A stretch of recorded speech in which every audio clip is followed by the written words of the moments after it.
Well, welcome back. If you're tuning in for the first time and joining us late, then we are in Hamburg in Germany. I'm with Arnd and I'm with Matthias, two of the brains behind the software that we love to use, Studio One. And we're now on version 3. And while you were away, we were watching a really cool movie. No, not really. How about that then? Multi-touch. That's the iPad version, but we're going to talk about all of the versions because unlike some other doors, you guys decided to go for broke, didn't you? Talk about multi-touch. Yeah, actually, Matthias should talk about multi-touch, Matthias. because it's one of the new technologies in Studio One 3. You're the touch guy. I mean, that's something that's been in the framework for quite a while, because also the other PreSonus applications for the iPad, like the remote controls for the mixers and the speakers, are based on the same framework. So we have multi-touch for a while, and the cool thing is, and I think that's also a unique feature, we do it on all our platforms. So that's Windows 8 of course, that's iOS, and it's also OS 10. And I mean, there is no native multi-touch support in OS 10, but there's a free protocol called Tuyo, which we're using, so to make it really work cross-platform. So, and I think it makes sense. It's not like that multi-touch is the replacement for all your editing in a DAW, but it definitely makes sense like as a secondary screen for the mix console, so that you can grab multiple faders either on a Windows touch device, or also with the Studio One remote application using an iPad.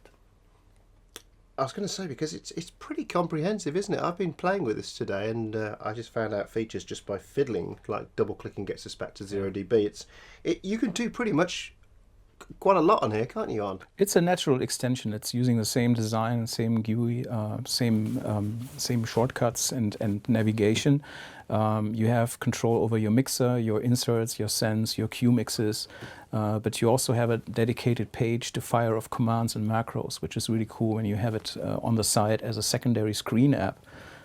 So you set up your commands any way you want, and they're always right there at your hand, and you don't have to open up a separate window on your main screen. So it works both ways, as a secondary screen application when you're sitting in front of your computer, or as a completely independent remote software, for instance, when you want to record yourself in the studio and you have to be in a vocal booth and you can't access your computer. I did look at the commands, and there isn't "get me a coffee" as a macro at the moment. Is that coming? Because you haven't set it up yet. Oh, I could set that up. But, yeah, but it's all customizable. Now, the cool thing is, let's just mention this comes with Studio One Professional, correct? And free. It's a free iPad app, and it works with Studio One 3 Professional only. Now, there's a really cool feature that I like on this, which is you can flip faders for Q mixes, correct? Yeah. We're using the same faders as we use for the main mixer, also for all of the Q mixes that are set up. So it's very convenient when you want to set up headphone mixes for musicians in the studio. And you can walk around the room while you're doing that. So this is something that PreSonus mixer users are very familiar with when they're using our remote software for the Studio Live mixers. So my understanding is then that Sony, it's especially for a one-man operator, one-person operator, should I say, in a politically correct world, a one-person run studio. They could be on the other side of the room. They could be getting their Q mix right, or they could set the record and stuff like that. And it's you don't have to have 15-foot long arms or be in two places at once. Yeah. Or it could be the producer, remotely operating. Heaven forbid. Well, you can actually use multiple remotes at the same time, controlling the same Studio One, and then people could battle over who has control of the transport. That is, I don't even want to think about that. Anyway, let's put touch aside for a moment, Matthias. Talk about the improvements in the mixer generally in this version, because there have been. You don't have to have a touch controller to benefit from better mixing features in the new version, do you?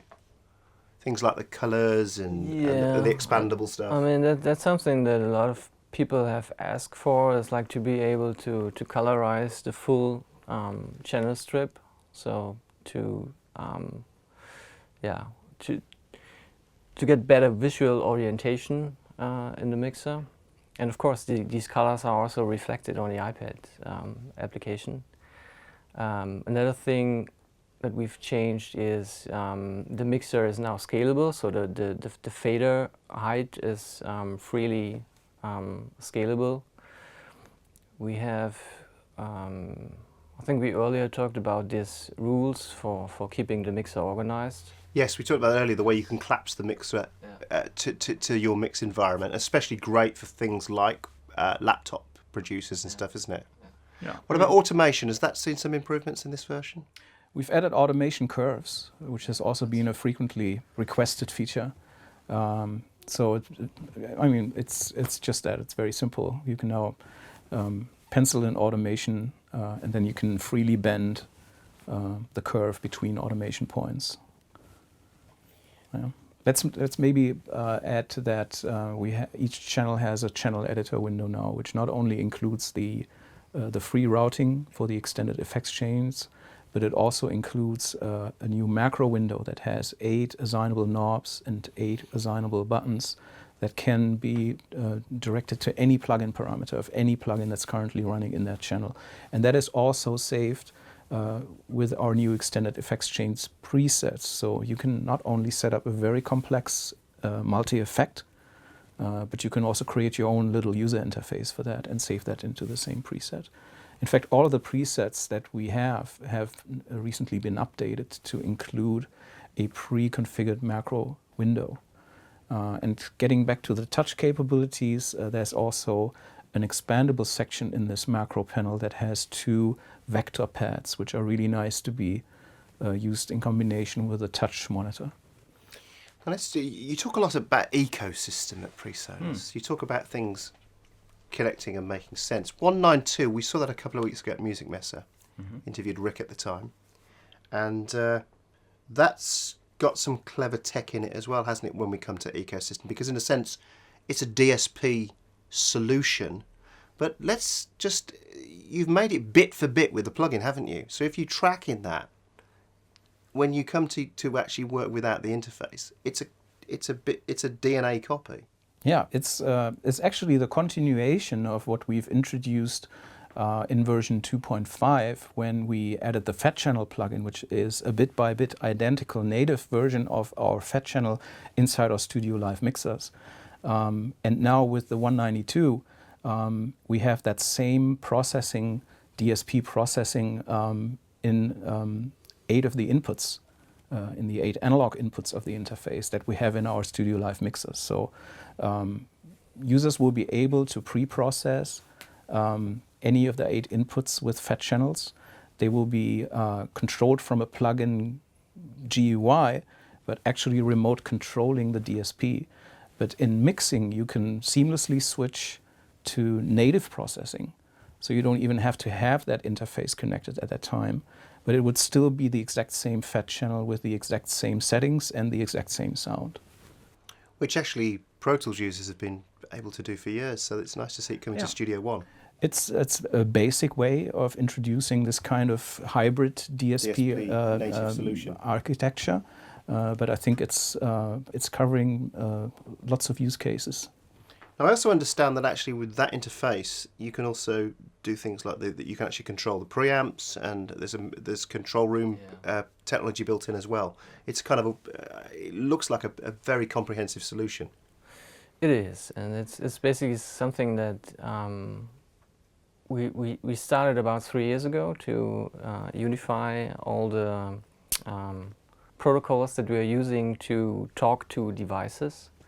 So now we get the benefit of sharing all this technology between the hardware products and the software products, and this unified language for remote control. So the Studio One remote, the mixer remote, and also the remote control of this Studio 192 interface, they are all it all works because they talk the same language. So the language is called UCNet, which is our universal remote control protocol, and also the fat channel as a hybrid plugin. It also works because it's the exact same code. So it's the exact same sound if you use it on a Studio Live console or in a Studio 192 audio interface or within Studio One, because it's exactly the same. Let's expand that then to the big mother that we saw at Music Messe, the CS18 AI. That's just what's the thinking behind that? It's not like you're first to the controller party, are you, when it comes to control surfaces? Certainly not, but it's the first large-scale remote control that we've developed at PreSonus. And of course, it's an extension to our modular rack mixer system that we've introduced last year, and that can be remotely controlled from UC Surface, which is the software application that we developed that's using UCNet technology and our touch technology. Talked about that before, but many users want to have a tactile hardware controller to operate their rack mixers, and obviously we wanted to have Studio One integration as well. So there's one important button on that controller called DAW, which puts it into remote mode so that you can remotely operate Studio One 3 from your CS18 AI. Talk about the faders. They're not just motorized, are they? They're touch sensitive, aren't they? So they pick up where you leave off. There's none of that kind of where you're chasing faders.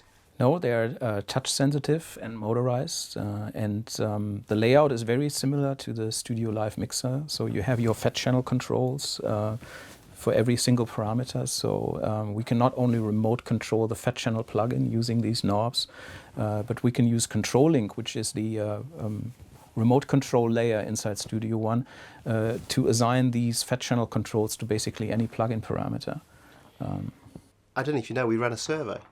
Oh. To see what people thought of it. 75% of people, well, let's say 25% said no thanks, but 75% said, yeah, I'm interested. I'm either going to buy one definitely or considering buying it. Now, the interesting number, actually, which is why I'm bringing this up, is about 40% said they want to buy it for another door. Mm-hmm. So I understand that from out of the gate, it's a Studio One controller. Yeah. But over time, you're going to bring in third-party implementation, correct? It's going to happen, but it's going to happen step by step. So Studio One 3 is the first step. It will have the basic integration with the CS18 AI already built in. So by the time the controller ships, Studio One 3 users will be able to use it. But then we are going to add probably Mackie UE protocol later so that other DAWs can be used as well. But this is further down the road. Now, the other thing about it is that probably some people haven't figured out is the audio interface side of it that it controls as well. Some people are using that in the studio, aren't they? They're using it as I/O. They're using it as 4 channels I/O. No, I mean the expandable stuff where you can actually the stuff that you use for the live controllers, the live mix boxes, where you've either got 16 or 32 channels of I/O. It's both. Yeah, and some people are actually using that in their studios, aren't they? As their yeah, I/O. and I think with the new version, with version 3, that application will become even more interesting. Once we have that integration done for the Studio 192, that will also put the application using our rack mixers as audio interfaces for Studio One on that same level. Brilliant. Anyway, that's it from us, and back to you in the studio somewhere either in LA or Baton Rouge.